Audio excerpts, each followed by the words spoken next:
E20 petrol వల్ల మనం దిగుమతి చేసుకునే ముడి చమురు తగ్గుతుందా? నిజంగా ఇథనాల్ అంత చౌక? మనం ఇథనాల్ను దిగుమతి చేసుకోవడం లేదా? దేశంలో ఇథనాల్ ఉత్పత్తికి ఎంత ఖర్చు అవుతోంది? వ్యతిరేకత వ్యక్తమవుతూ ఉండడంతో ఈ నెల 20 నుంచి E20 నుంచి E10కి మారుతారా? అసలు ఏమిటి ఇథనాల్ పెట్రోల్ గోల?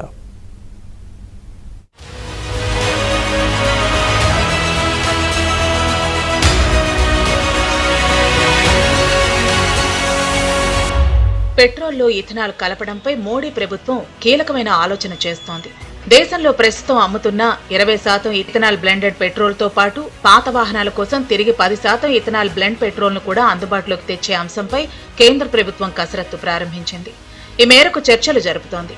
యువత ముఖ్యంగా ఉత్తరాదిన తమ వాహనాలు పాడైపోతున్నాయంటూ జనం గగ్గోలు పెడుతున్నారు.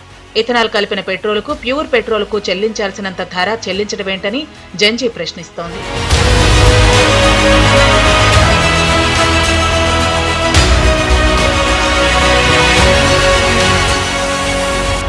గతేడాది భారత్ తన లక్ష్యానికి 5 ఏళ్ల ముందే 20% ఇథనాల్ కలపాలనే లక్ష్యాన్ని చేరుకుంది.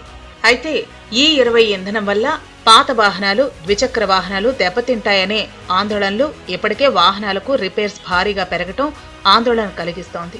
దీంతో వినియోగదారుల నుంచి పెద్ద ఎత్తున వ్యతిరేకత వస్తోంది. అందరికీ ఇంధన ఎంపికలో వెసులుబాటు కల్పించాలనే కోణంలో ప్రభుత్వం ఈ నిర్ణయం దిశగా అడుగులు వేస్తోంది. స్వచ్ఛమైన పెట్రోల్, ఇథనాల్ కలిపిన పెట్రోల్ వేరువేరుగా విక్రయించాలని వాహనదారులు కోరుతున్నారు. E10 సైతం తీసుకొస్తామంటోంది ప్రభుత్వం. ఎందుకంటే పాత వాహనాల్లో E20 పెట్రోల్ వేస్తే సమస్యలు అధికమవుతాయి. E20 అంటే పెట్రోల్లో 20% ఇథనాల్ కలపడం. E10 పెట్రోల్లో 10% ఇథనాల్ ఉంటోంది.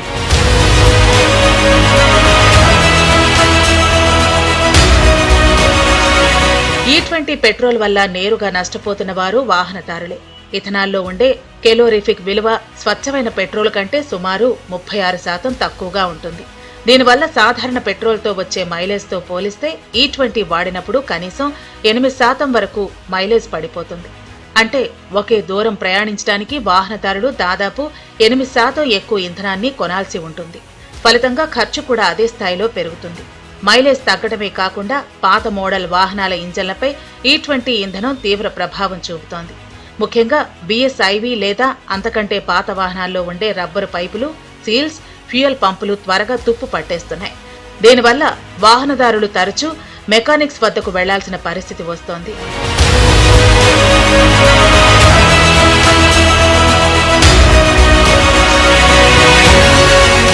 మన దగ్గరే ఇథనాల్ తయారు చేస్తే రైతులు లబ్ధి పొందుతారని ప్రభుత్వం చెబుతోంది. అయితే మనం పెట్రోల్ లాగే ఇథనాల్ను సైతం ఎక్కువగా దిగుమతి చేసుకుంటున్నాం. ఇథనాల్ తయారీకి చెరుకు, మొక్కజొన్న, బియ్యం వంటి వ్యవసాయ ఉత్పత్తులను ముడిసరుకుగా వాడుతున్నారు. ఈ విధానం వల్ల రైతులకు నేరుగా భారీ లబ్ధి చేకూరుతుందని ప్రభుత్వం చెబుతున్నప్పటికీ వాస్తవ పరిస్థితి భిన్నంగా ఉంది. చెరుకు రైతులు ఎప్పట్లాగే మద్దతు ధరకు మిల్లులకు విక్రయిస్తున్నారు తప్ప ఇథనాల్తో వారికి అదనపు ఆదాయం రావటం లేదని తేలిపోయింది. ఇక మొక్కజొన్నలను నేరుగా ప్రభుత్వానికి కాకుండా డిస్టిల్లర్లకు విక్రయిస్తున్నారు. మొక్కజొన్న సాగు పెరగటం వల్ల పప్పు ధాన్యాలు, నూనె గింజల సాగు తగ్గిపోతోంది. క్రూడ్ దిగుమతులకు బదులుగా ఎక్కువ విలువ కలిగిన వంట నూనెలు, పప్పు ధాన్యాలు దిగుమతులు పెరుగుతున్నాయి. దీనివల్ల దేశ ఆర్థిక వ్యవస్థకు నష్టమే తప్ప లాభం లేదు.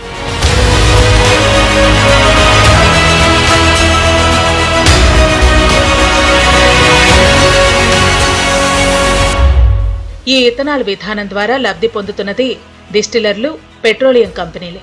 ప్రభుత్వం నుంచి గ్యారంటీ కొనుగోలు ఒప్పందాలు, రాయితీలు పొందటంతో డిస్టిల్లర్లు భారీ ఎత్తున ఉత్పత్తి సామర్థ్యాన్ని పెంచుకున్నారు. సరిపోను ముడిసరుకు దేశంలో లభించకపోవడంతో విదేశాల నుంచి మొక్కజొన్నలు, ఇథనాల్ దిగుమతి చేసుకోవాల్సిన పరిస్థితి ఏర్పడింది. అంటే క్రూడ్ దిగుమతులకు బదులు ఆహార దిగుమతులు పెరుగుతున్నాయన్నమాట. పర్యావరణ పరంగా ఇథనాల్ ఉద్గారాలను తగ్గిస్తుందనే వాదన ఉన్నప్పటికీ దీనివల్ల ఆహార భద్రత, నీటి వనరుల వినియోగం, వాహనాల నిర్వహణ వంటి అనేక ప్రతికూల ఫలితాలొస్తున్నాయి.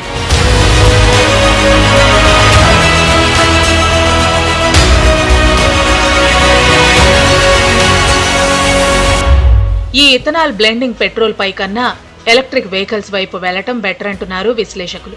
దీర్ఘకాలిక ప్రయోజనాల కోసం ఈవీల వైపు మొగ్గు చూపాలి. క్రూడాయిల్ ధర $130 దాటితేనే ఇథనాల్ బ్లెండింగ్ వల్ల ఉపయోగం, లేకపోతే రెండు ఉత్పత్తికి ఒకటే కాస్ట్ అవుతుంది.